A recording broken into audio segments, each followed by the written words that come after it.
Hi, I'm Karla and I'm here as part of Coffs Harbour City Council's Living Lightly program. If you want some new plants in your garden, if you've got some spots to fill, you can't find them in the nursery or you can't afford them, there's great ways to get new plants from old, and you'll just be able to get the plants that you've already got growing in your garden really easily. I'm going to show you some ways to do that now. Number one, of course, is just by saving your own seeds. So if you have a look down here, we've got these marigolds. They're starting to die back a little bit now for the winter, but you can see they've already got all of these little seed heads. Their flowers have gone to seed here. I can save these. Okay, I can either drop them in the garden and maybe some marigolds will come back up when things start to warm up a bit, or I can pop them in a paper bag and put them in the garden next spring or sow them in a punnet. So saving seeds is a great way to get your own plants from your garden.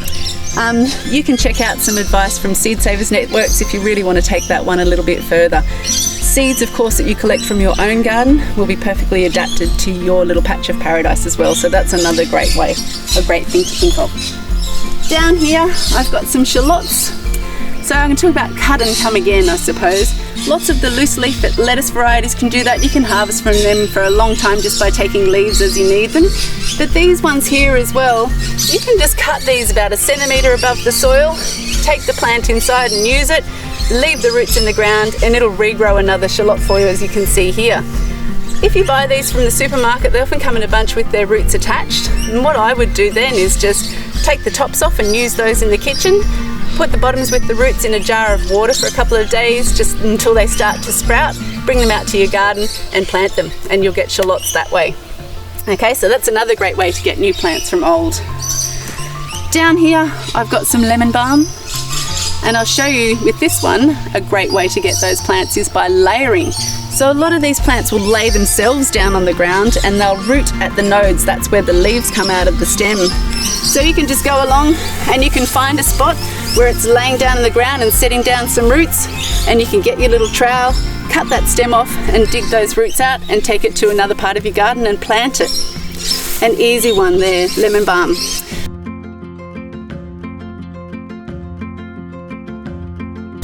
Division is also a great way. So I've got some sorrel down here, comfrey's another one, so these clumping plants that spread out and clump. You can come down and have a look in here. I can just get my shovel through one of these pieces down here, dig it in, get some of that chunk of roots out and take that and plant it somewhere else in the garden as well.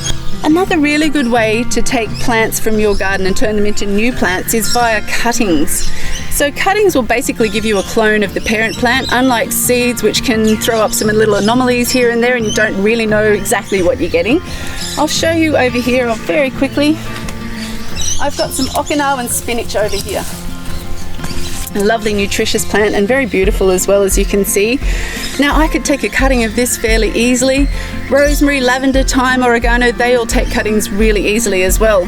What you do when you've got a cutting, and this is a bit slap happy, I would normally do it a better way than this, but what you want to do is cut just below that node there.